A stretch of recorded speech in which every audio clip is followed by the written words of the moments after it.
అందరికీ నమస్కారం అండి. ఈరోజు శనగపప్పు ఉల్లిగడ్డ ఎలా చేసుకోవాలో చూద్దాం. మసాలా టైప్లో చిన్న చిన్న ఉల్లిగడ్డలు తీసుకొని దాన్ని శుభ్రంగా వాష్ చేసుకొని ఇలా 2 లేదా 4 కాట్లు పెట్టుకోవాలి. కొద్దిగా ఆయిల్ పోసేసి ఆనియన్స్ని మంచిగా ఫ్రై చేసుకోవాలి. ఒక 10 మినిట్స్ అయినా సరే మీరు సిమ్లో పెట్టి మంచిగా ఫ్రై చేసుకోండి. అలాగే నేను చూపిస్తున్నట్టు ఒక గ్లాసు శనగపప్పును తీసుకొని ఆయిల్ పసుపు వేసి ఉడకబెట్టుకోండి. అలాగే అదే ప్యాన్ 2 ఆనియన్స్ అలాగే కొన్ని పచ్చిమిర్చి మంచిగా దోరగా వేయించుకొని దాంట్లోనే టమాటా, కరివేపాకు, కొత్తిమీర వేసేసి మంచిగా ఫ్రై చేసుకోండి.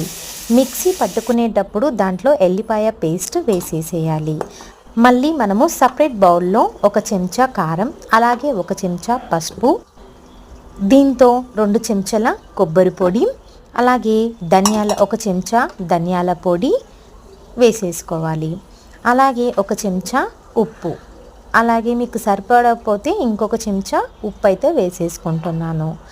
మళ్ళీ దీంట్లోకి నేను ఒక చిన్న 10 రూపీస్ పెరుగు ప్యాకెట్ని మిక్స్ చేస్తున్నాను. ఈ పెరుగు ప్యాకెట్ మిక్స్ చేయడం వల్ల మనకి మంచి ఫ్లేవర్ అనేటిది వస్తుంది. కొన్ని వాటర్ పోసి మంచిగా మిక్స్ చేసుకోవాలి. ఇలా మనం దీన్నంతా మిక్స్ చేసుకుంటేనే కడాయిలో మంచిగా వేగుతుంది. ఇది మిక్స్ చేసేసుకొని మనము పక్కకు పెట్టేసేసుకోవాలి. అంతా కలిసేలా మంచిగా మిక్స్ చేసుకొని పక్కకు పెట్టేసుకోవాలి. ఒక బౌల్లో ఆయిల్ తీసుకొని బగారా, సాజీరా, ఇలాచీ, లవంగాలన్నీ తీసుకొని పచ్చిమిర్చి వేగిన తర్వాత మనము కలిపి పెట్టుకున్న ఉప్పు, కారం అవన్నీ ఉన్నాయి కదా, దీంట్లో మంచిగా ఆయిల్లో ఫ్రై చేసుకోవాలి.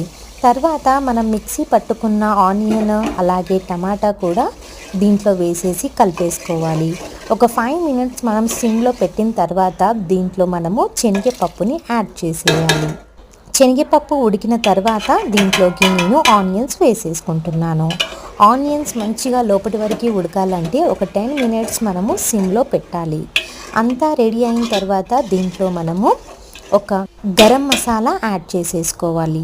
మన టేస్ట్ తగ్గట్టు కొత్తిమీర కూడా యాడ్ చేసుకోవాలి. ఒకసారి మీరు ట్రై చేసి లైక్ చేసి షేర్ చేయండి. Bye bye.